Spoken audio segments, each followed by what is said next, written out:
Hello, everyone. I'm Julianne Meyer. You are watching Own Your Wellness. And before we get started, I just want to share something that I don't think people talk about that much. I'm getting married and I'm changing my last name, and I'm also 45. So, this is the first time I've ever changed my name. I've lived 45 years with the last name Meyer. I don't think anybody talks about like the morning of the last name, the letting go of the last name. I know a lot of people, especially women, are super excited to get married and even keeping their maiden name. But it's as excited as I am, it's really sad. And I just want to normalize that because to me, we should just, be able to feel all the feels and move through it. But anyway, that is totally an aside. I just wanted to say that because I wanted to share something that was going on with me. But today is not about me. Today, I have an amazing guest for you guys. Her name is Celeste Fernandez. Let's bring her on. Thank you so much for being here. Thank you so much for having me. I've been, for those who are watching, I've been excited to talk with you, Celeste, for a while now because, we met privately a while ago. Not like a super long time, but long enough that, I've had enough time to build anticipation. So, you know what? Why don't we just start off with my normal question to tell a bit about yourself and your wellness journey? Of course. So my name is Celeste Fernandez. I am the founder of Mindfull Presence, which is a safe haven for driven adults where they can heal their hearts from trauma and grief so that they can chase after their dreams and chase success unhindered. I am a certified grief recovery coach, and I just work with helping people understand that grief is a very normal thing as part of our growth and development in life. And, there are ways to find completeness in it. So, grief is such one of those topics that a lot of people feel like same thing, tiptoe around it, the sort of ignore it or, suck it up or all these things that society teaches us. So I guess my question to you is, what made you gravitate towards this field in particular? That's such a great question because, going back into your first question about my wellness journey, I was living a life of, just so much trauma. I had lived my life for almost 3 decades of eating disorders, sleeping disorders. I was diagnosed with anxiety disorder. I was prescribed medications that I would prefer not to continue to use. And then I realized that there were methods that I haven't tried. Of course, I had worked with 3 different therapists, and nothing against therapists, but it just wasn't working for me. So for me, I had joined an institute where they said, they were the only evidence-based, only action-based method that was available in recovering from grief. Mm-hmm. And so I decided, why not? I've tried everything else. It wasn't working. So I gave myself 4 days. And within that 4 days, I can now eat maybe 2 to 3 times a day, as opposed to once every 3 to 5 days. Wow. I can finally sleep 6 to 8 hours a night, as opposed to 2 to 3 hours a night. I'm no longer having anxiety or panic attacks. I no longer have to rely on caffeine or any prescription medications to sleep, to eat, for anything. And I thought, this is so amazing. I didn't realize that, we deal with grief on a daily basis. And it's not, just the loss of life, but it's so common in our lives that we don't realize that we're grieving. And I just wanted to help people, find peace. I think that that's an absolutely beautiful thing to say. And I don't know why I feel compelled to share this part of my life, but I've lost a lot of people that were extremely important to me. And I lost two ex-boyfriends basically right in a row, and they were both significant in my life. I mean, significant. And I just remember sitting at work and I was just like low grade miserable all the time, just sort of going through all the motions. And then all of a sudden I realized, and I said it out loud. I remember this vividly. And I said, oh my gosh, I think I've been grieving this entire time and never let myself actually feel any of this. It's just sort of been bumping to the top and never, being expressed. So I love this idea of, I mean, yes, mine people did actually pass away. However, loss of a job, even a friendship. I mean, there's so many things that people don't consider that they should be allowed to grieve for, wouldn't you say? Yes, yes, that's very true. You know, just to kind of give background, grief for the institute that I work with, we define it as any conflicting feelings caused by the end of or change in any familiar patterns of behavior. And it was just so Mm. interesting, right when you started the conversation, or right when you started your show, you mentioned, you were getting married in a few weeks, and you were just thinking about, having to let go of the name you've had for 45 years. And, we see it as such an exciting and such a happy experience and event happening in our lives, but we forget that because of that change in our emotions, it's also something that we would consider as an opportunity or an event for grieving. And I'm glad to hear you say that because it's like, there's just so many things in life that we think, oh, so and so has it worse, or I have no, my life is so good, I have no right to be upset about this. Here I am, and this is one of the most happy occasions in my life, and yet I mean, it's a name, like it's not even, but it is a big deal because that's how I've identified myself for 45 years. Yeah.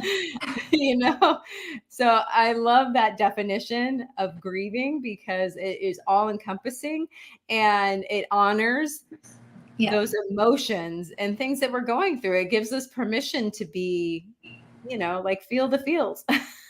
Oh, yes, yes, definitely. So how long have you been doing this? So to be completely honest, I've only been doing this for less than a year, but I have gone full scale into it. Uh-huh. I have worked with quite a few people, helping them through their journey of completeness, finding completion in their relationships, finding completion from their Mhm. grieving processes. I've worked with some people who have developed behaviors that created a band-aid for their grieving process, but it wasn't exactly healing the wounds that they were feeling. So I know I might be a little new in this, but I have the experience. you know and that's totally fine. That is not even the reason why I was getting at that question. The reason why I was getting at that question has more to do with the fact that, and this is a question for you, how do you walk with other people in their journeys without taking on their emotions? Because I mean, grief is still grief, and you have got to be a sensitive person in order to do this kind of work. So how do you walk through that without taking on all the things? Of course. So empathy is very, very big. The thing is, to become certified in the grief recovery method, you do have to undergo the process yourself. That way, you're letting go of all of Hmm. the layers of your emotions and not mirroring the emotions that you're taking on from your clients. Gotcha. Or yes, for my clients. So when I work with my clients, yes, I do, my best to give them that space, focus it all on them, give them the empowerment so that they can speak everything that they want to, and then Hmm. I help them understand, all I do is I am a heart with ears. I'm here to listen. I'm here to give you hugs. I'm here to just be of comfort, that presence of comfort for you. And when we think about it too, in any grieving process, when we talk about, talking to a loved one, talking to a friend who might be in their process of grieving, it's the same thing.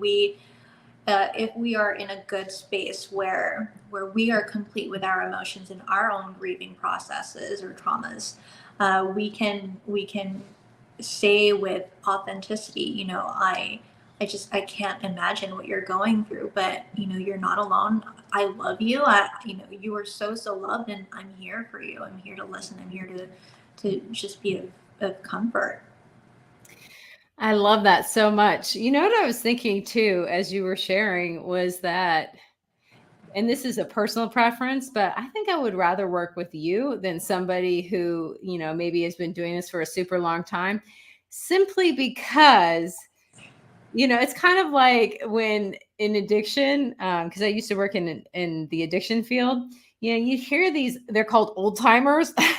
You hear these old timers who've got 20, 40 years of sobriety. And if a newcomer is there, they're on totally different planes. It's not that, and it's like easier for the newcomer to do, really walk through something because they feel more heard and seen for who they are and what they're going through. Whereas somebody who's, had like years and years and years of doing this, it's kind of like, I don't know, it just changes. So I think that that's an advantage for you for now. Thank you. Personally. Also, I wanted to pop up your website real quick again. What can people find here? So on my website, you can find my story, how I started, what my journey has been like, as well as something called a passion blueprint. So my passion blueprint is a 6-month program where I work with each client on a very intimate basis. We go through the grief recovery method, and then we start focus. Once we finish that, we start focusing on your dreams and your goals, and building your confidence, getting rid of the imposter syndrome, how to reconnect to the world, away from all the grief and all the trauma that you held within you, so that you can find the peace and find the happiness that you've deserved your entire life. Mm-hmm. So what I'm hearing is that it's not even just letting go of grief. It's really creating, this whole new way of being with the free space.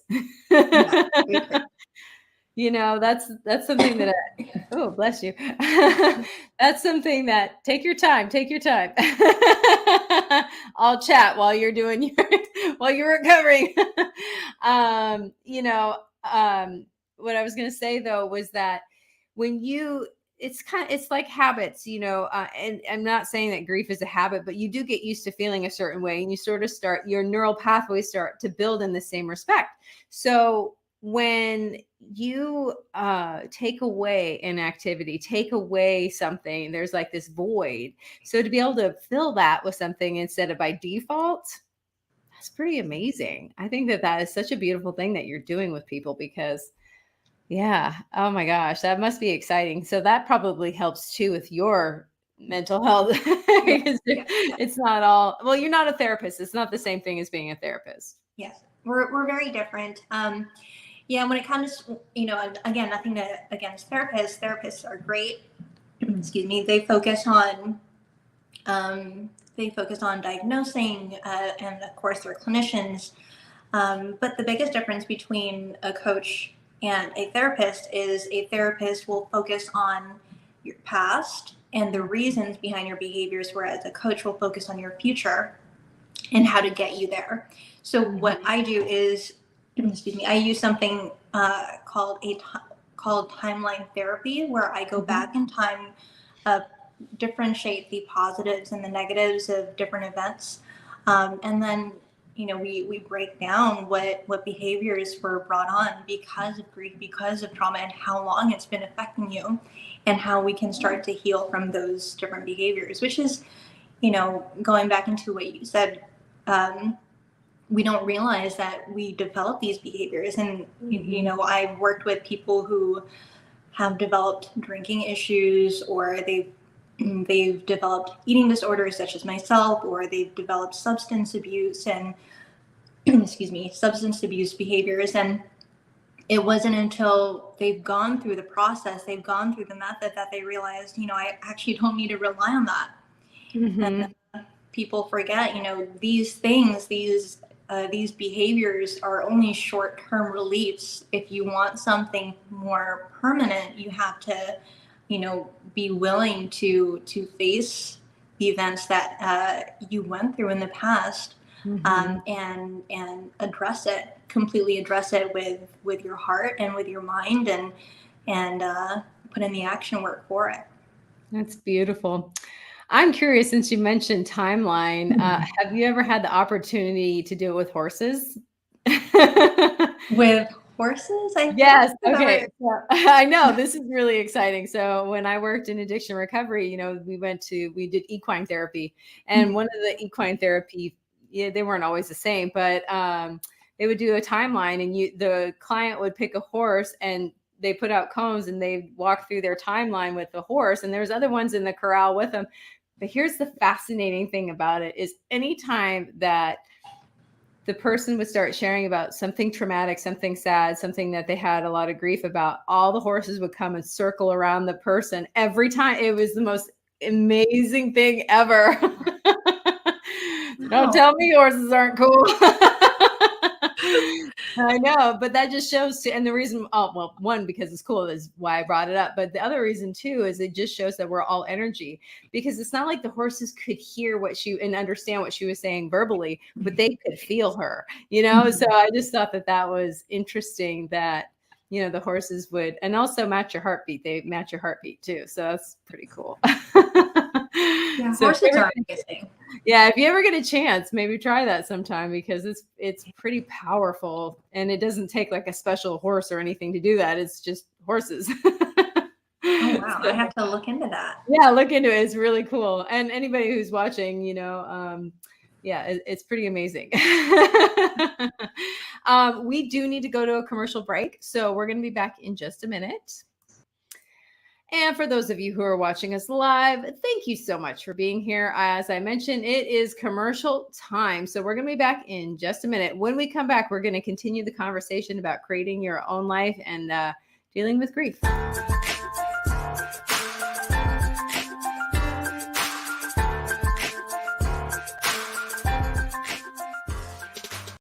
When drug or alcohol addiction take over, things begin to disappear. Your friends, your family, and eventually, you. Recommended by Dr. Phil, New Method Wellness can help get your life back with individualized treatment plans for dual diagnosis clients. New Method Wellness provides the most highly credentialed treatment in a safe and welcome environment. Call New Method Wellness for your free consultation and ask about our national accreditations. Together, we can put the pieces back together.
Welcome back, everyone. If you're just joining us now, I'm Julianne, and today's guest is Celeste. Welcome back to the show. Thank you. Thank you.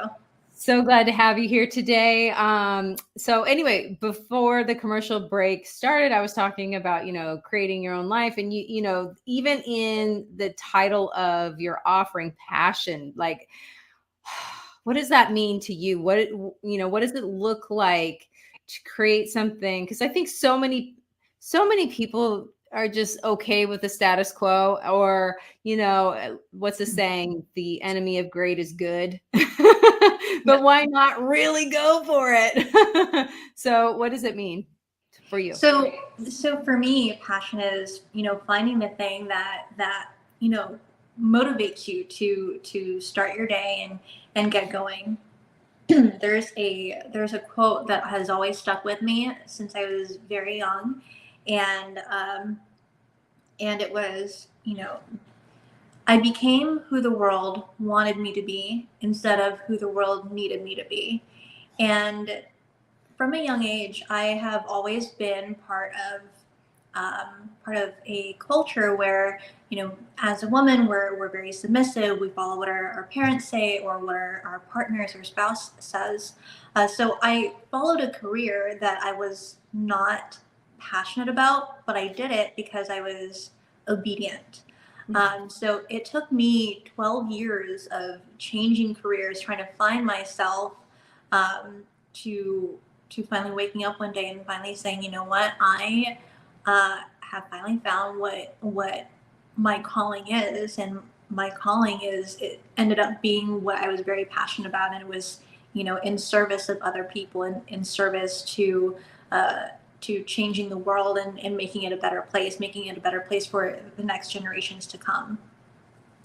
That is so beautiful. And, I think a lot of people experience that, and not necessarily from family pressures, although that is a big one, but even society. Like, we are taught to get married, have kids, have the career that's prestigious, and in Orange County it's have the nice car and the $1 billion home and all these things. But I don't know about you, but I know so many people, myself included, who've had these things and then realized that, oh, wait a second, now what? And I didn't really enjoy the time doing it while I was accomplished. I mean, it was fine, don't get me wrong, but it was not, it could have been, really fun or in comparison. So now I love that idea of, being passionate about that.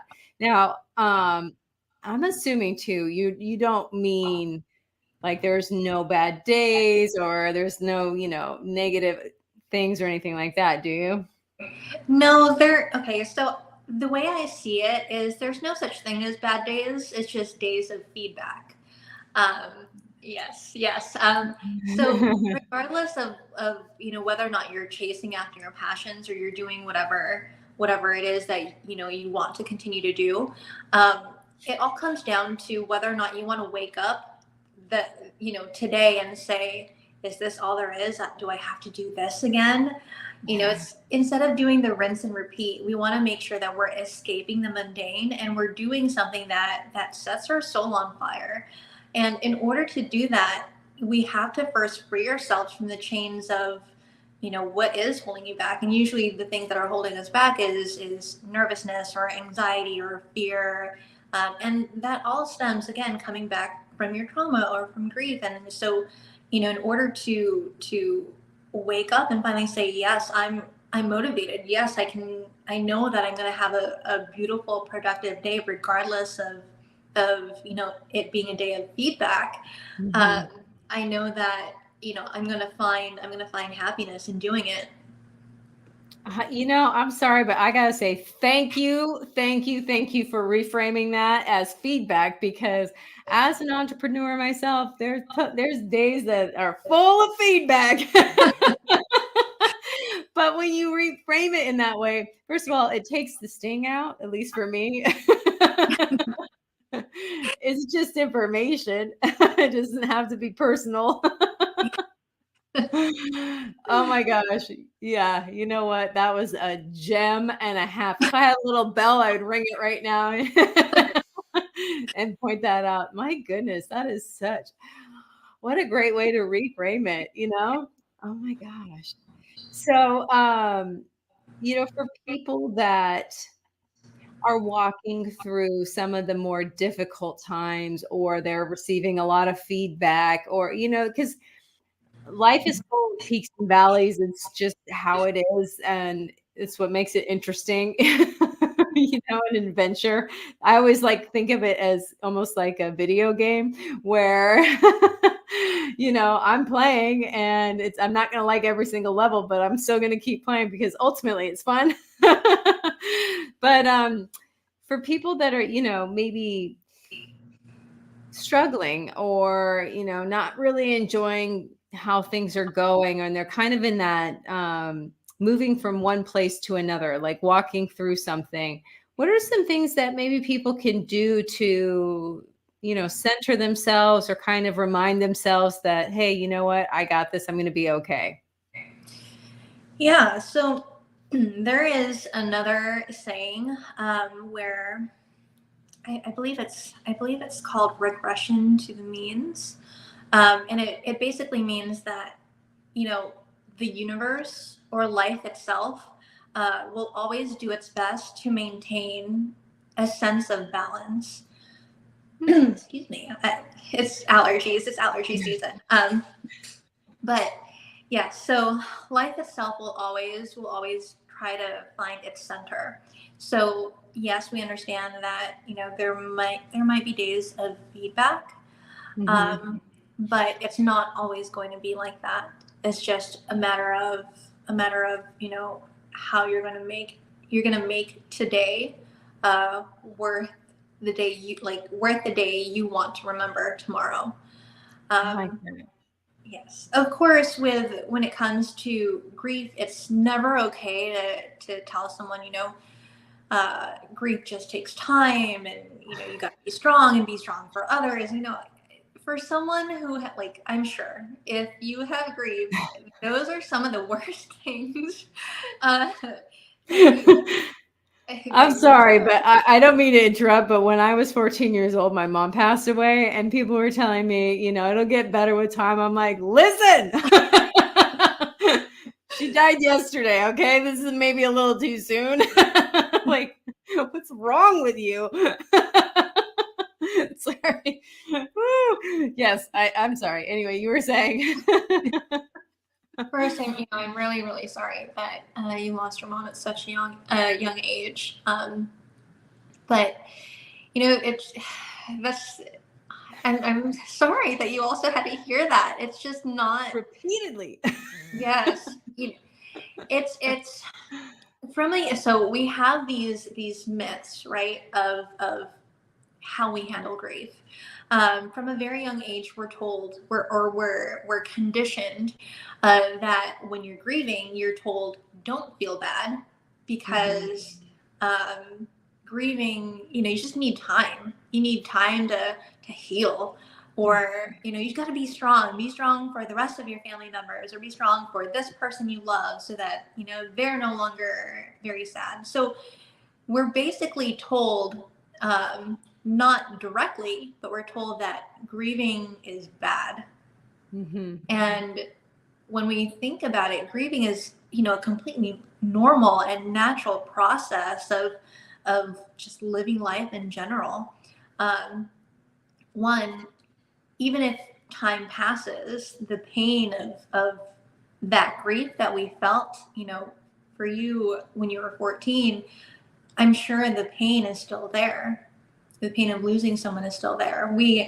Because once we try to reach out for someone we always thought would be there for us, and when we reach for them and they're no longer there, that emptiness comes back to us. And just because years and years have passed, it doesn't mean that emptiness disappears. It's still there. Yeah. And when you tell someone, be strong, or be strong for, so and so, and again, you're telling me I shouldn't grieve. So should I grieve alone? Which is also terrible, because you're telling me that it's taboo to grieve and it's taboo to feel this natural thing. And another thing too that we often hear is, especially when it comes to pets. I don't know if you've ever had a pet as a child, but if ever you lost your pet when you were really young, I'm sure not all parents have done this, but many parents will usually tell their kid, don't feel bad. We'll get you another dog. We'll get you another cat. Get another turtle, another lizard, whatever. So they're replacing the loss, replacing that grief or emptiness. And it doesn't just stem it, when you look at that starts a behavior of patterns. So yes, as a child, it might be the replacement of a pet, but when you grow older and you, let's say, had a significant other and it didn't work out so well, you guys break up, what happens? We look for something called a rebound relationship. So you're replacing the loss. So, it's if once we start to understand that there are myths to how we grieve and there are better ways to address it, the healthier we can start to live our lives, and the healthier or the better we can stay away from the toxicity of stewing all of these emotions within ourselves, because we're not allowing ourselves to relieve ourselves from it. Yeah. And, I know for me personally, as I mentioned, I lost my mom. I also lost my brother. I've lost 3 significant others. The list goes on. It's weird. I've lost more people than my 78-year-old father. But the point is that, this entire time of and losing jobs and all the things that most people go through, everybody, I'm not special. I go through the same things that everybody else goes through. The thing that is interesting to me is, and this I think is a myth, so correct me if I'm wrong, but it's like, shouldn't you be over this by now? I'm like, what are you talking about? Over it. It doesn't, it changes, but it doesn't like magically go away. Yeah. At least that's been my experience. Yes, that's very true. And it's funny how you say that too, because another thing I've also heard people say is, well, what stage of grief are you in? When in reality, there is no such thing as stages of grief. There is an amazing woman, Elizabeth Kubler-Ross. She came up with these stages of death and dying. And she has been very specific about calling it the stages of death and dying. Unfortunately, universities and textbooks have tended to, misrepresent it and they started calling it the stages of grief. For anyone that has grieved, they cannot relate to those stages of grief. It doesn't relate to them. And it's understandable, because there's no such thing as any stages of grief. Everyone experiences the grieving process in their own individual way. So for me, when I lost my grandfather, I grieved in my own way. I didn't cry, because that was just my way of grieving. I was in so much shock in the very beginning that I couldn't cry. Whereas, I was being judged for not crying because everyone else around me were crying. So, we can never say like, this is your stage. We can never say this is what you're supposed to feel, because again, people experience things in very different ways, and they will have their own emotions or ways to cope and ways to feel. And I like that. It makes me think of like ping pong, or not ping pong, but what's it? Oh man, I can't remember. It's a game with the little ball where you hit it with the little levers and it goes all around. Yeah, that's what grief is like for me. But the other thing too that I think is kind of interesting is this idea that we're supposed to be sad, or we're supposed, there's times when I'm like totally fine. And then I feel guilty because I am. And like, what's wrong with me? I'm supposed to be sad, but I'm just not. And I think that that's okay too, because it is what it is. Why is it a requisite that I feel down in the dumps because something has, and I'm not even necessarily talking about the loss of a loved one, but just even the loss of a relationship or a job or anything. Sometimes like I'm fine. Yeah. Do you ever deal with people who are like, oh my gosh, I feel so bad because I'm okay? It's very interesting because yes, I have worked with people who say, I'm okay, but at the same time, I'm not sad, but I feel confused. I feel anxiety. I feel nervousness. I feel frustration. And when we look, so grief is just a very broad term. When we look at the emotions that fall under grief, it's a mix of all of those different emotions. It's many, many layers of emotions. So let's look at a woman who's gotten pregnant for the very first time. Great chapter, great experience to have, and great, new life event. But at the same time, she could be grieving because one, she could be saying goodbye to her life of freedom to go out and go drink for the next, X amount of months, 9 months, 10 months, however long she wants to stop drinking. Excuse me. She would have to say goodbye to the nights that she can go out with her friends because she knows she has to stay home and take care of, her new baby if she chooses to keep her baby, or depending if she wants to put it up for adoption, whatever. Or she has to, say goodbye to the different foods that she want to eat because now she has to eat healthy. I say healthy because of course different diets. So there are so many ways that we can look at grief, and there are so many situations where we can say, this is a situation where it's normal to grieve, whether it be losing a job or starting a new job, whether it be the end of addiction or the moving process from one city to another, even from one house to the house down the street. That's still, a situation for grieving. We have, we recognize over 40 different types of losses, both tangible and intangible losses. That's wonderful. I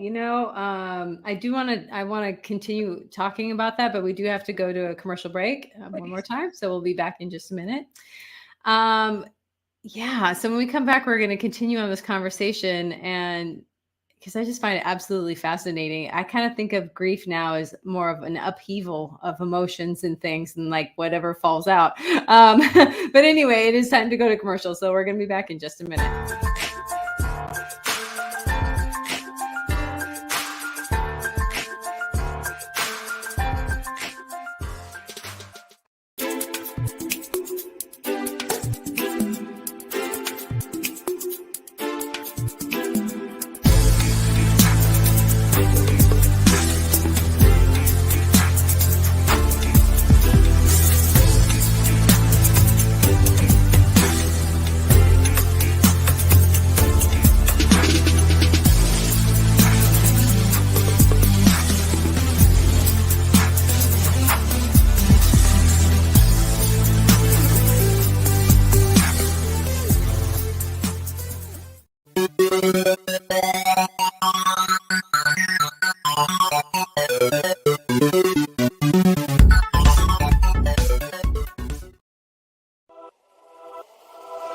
Welcome to E360 TV, the live streaming and on-demand destination for influential voices and enlightened audiences.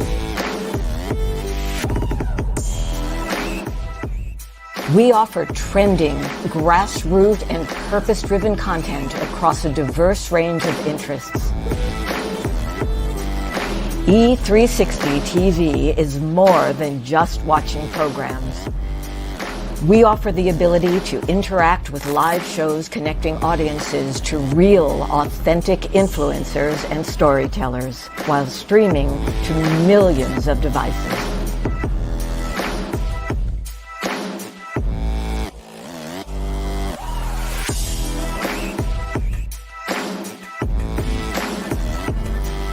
Real experiences. Raw conversation. One destination for it all. E360 TV.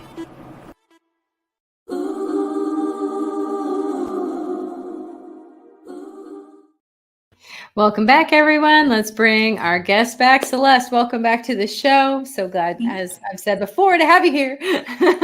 Thank you. Anyway, during the commercial break, I was thinking, about this idea and, this whole idea that grief is, because that sounds like such a heavy word, but it sounds more like what a better way to describe it might be as, all the emotions that are underneath it. And, you can experience them, and it shows up differently for different people. Because I know one of my friends recently lost somebody that she really loves, and she's like, I'm fine. She couldn't cry, anything. And all of a sudden she had all these mouth sores, it was like her body was grieving, even though she didn't, feel like she was. And it's kind of like, we just let things out, whether we realize it or not. And I don't know. I like the idea of just being able to honor all the feelings instead of judging every single one that we deem negative. Yeah. And it's also really interesting that you bring that up too, because, as a grief recovery method specialist, we do work with a lot of first responders, because what a lot of people don't realize is that when we grieve, we carry the weight of that grief on our shoulders. We tend to grind our teeth. So we work with dentists as well, because of the grief. And when we also talk to a lot of therapists, it's really interesting too, because usually people approach them with some sort of presenting, like a sort of a different presenting factor or situation, but the underlying issue always stems back down to grief or trauma. Yeah, I never even thought about that though. Because if you think about how we carry stress in like maybe our shoulders, or we feel it in our stomach, or, all these different things, it's all energy.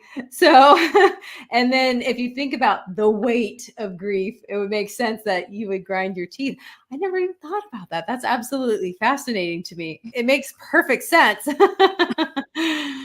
It's fascinating. There's a book, The Body Keeps the Score. I don't know if you've read it. It's fascinating. It just talks about, how we hold our emotions in our body, or we can. Most people do. But even the good ones are not intended to like live in us, stagnant. Even water dies if it's stagnant. So, and that's considering we're made up of mostly water. Yeah. But anyway, I'd love to touch more on, the passion side of things. And is there, you call it a blueprint Yes. with what you do. Is there a reason why you chose to call it a blueprint? Yeah. So I call it a blueprint because it does comprise of everything that passion stands for. So passion for Passion Blueprint actually stands for an acronym where we pinpoint, articulate, solve, seek out, increase, open the channels, navigate, and nurture. So we basically pinpoint your goals and your aspirations. We articulate a clear path for your strategy for success. We solve the obstacles of your trauma and your grief. Then we help you seek out your passions and what sets your soul on fire. Then we increase your confidence and your self-esteem, open the channels of trust, and build lasting relationships. And then we navigate your journey and nurture and celebrate you your progress at every step. So, using that acronym, the blueprint is basically a customized roadmap for your healing process, as well as setting you up for success after you've gone through the healing process. I like that. And it sounds like that's the future looking forward aspect of the work that you do. Because, for me, it comes all back down to that void. You can't leave it. Anybody who has had an addiction issue, it's like, just because you stop the behavior doesn't mean you're healthy. It does, or even the idea of the lack of symptoms does not equal health. Yeah. It's not the same thing. So really focus on moving forward and, making this plan and focus of what you would like to be and how you would like to show up and what you want to show up in your life. That sounds like it gives you something to do also, besides, keep staying in the hamster wheel of those negative thoughts that you might still be feeling a little bit about. Yes. And, I actually want to share something. The reason why I came up with, not just the healing process, but what happens after is because, 5 years ago, I was dealing with my own addiction. I was addicted to caffeine, which I know a lot of people will say, okay, that's not really that big of a deal, but caffeine is a very, very strong drug. And I already had an eating disorder. So because I wasn't eating, I was only eating maybe once every 3 to 5 days.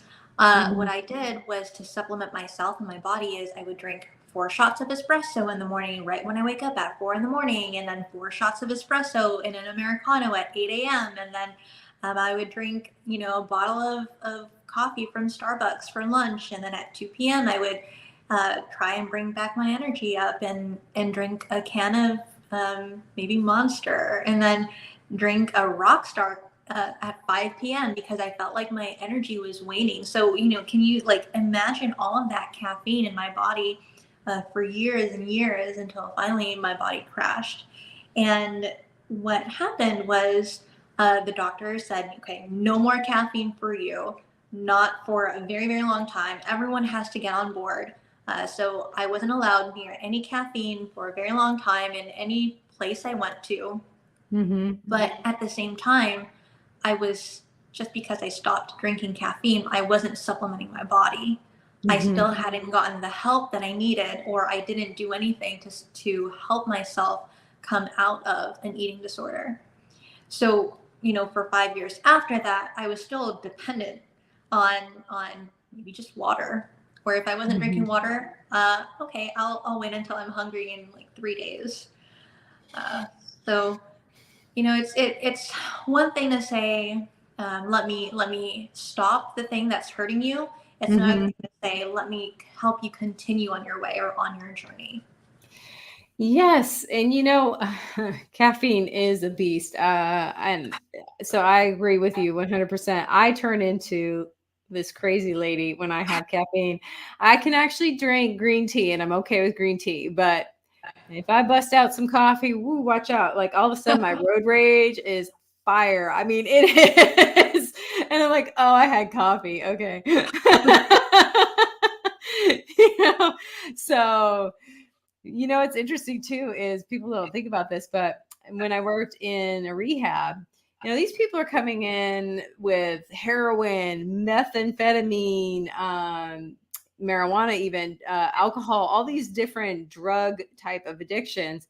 But let me tell you something. The one thing that really almost sent them over the edge every single time was taking away their cell phone for 30 days.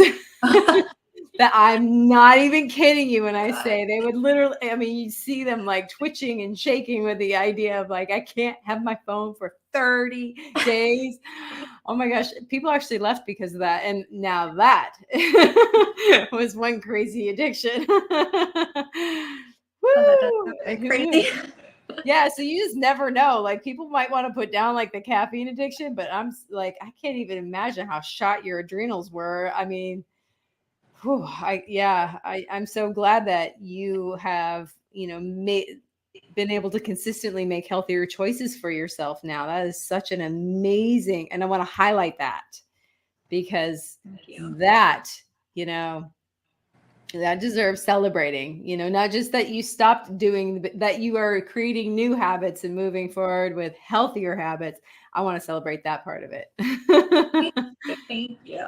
Yeah. And, I'm sure that you feel like, hey, if I can do this, other people can too. Yes. Yeah. Oh, definitely.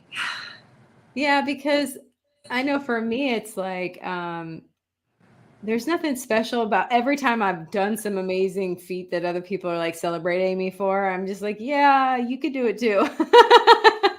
It's like a decision, you got to decide you want to do this and then walk through it. There's no easy way. So doing this work, we are running low on time, but I want to make sure I ask you this question. Doing this work, what has been one of the most rewarding things for you to witness? So I know it's such an odd thing to say, but one of the most rewarding things is seeing the weight lift off of a client's shoulders, or lift off of their face or their features, because one, so many people come up and they say, I've been working on this, I have this habit, I've been drinking, or I've been smoking, or whatever the habit is, and I do it every time I feel this. I feel anxious, or I feel stressed out. And when we dive down deeper into it, it always comes back from some sort of event that caused them grief. And once they're able to find completeness from our process, you can just see that, wow, they look like they're weightless. They look so much lighter just because that is no longer bearing them down, no longer weighing them down. So that for me is the most amazing thing I've ever witnessed. I love that. I think that is such a beautiful, beautiful way to put it, beautiful way to say it. And I know exactly what you're talking about when you say, like, they literally look lighter. And for me, I notice younger too. It's fascinating. Anyway, we only have about 1 minute left. Is there anything else that you would love to share with the audience before we wrap up? Yes. So, one, grief is very, very normal. It's very, very common. Please allow yourself to grieve no matter what the situation is. And two, if you are grieving, I am someone that you can reach out to if you would love to reach out to me. And if I'm someone you cannot reach out to, that's completely fine. There are other grief recovery method specialists in the world. Please consider our method. It is the only evidence-based and only action-based method available for healing your heart from grief and trauma.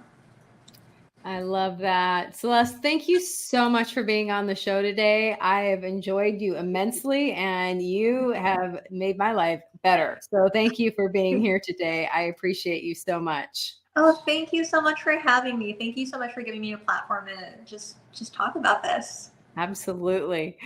Everyone, that is all the time that we have for today. Enjoy the rest of your week, and we will see you again soon.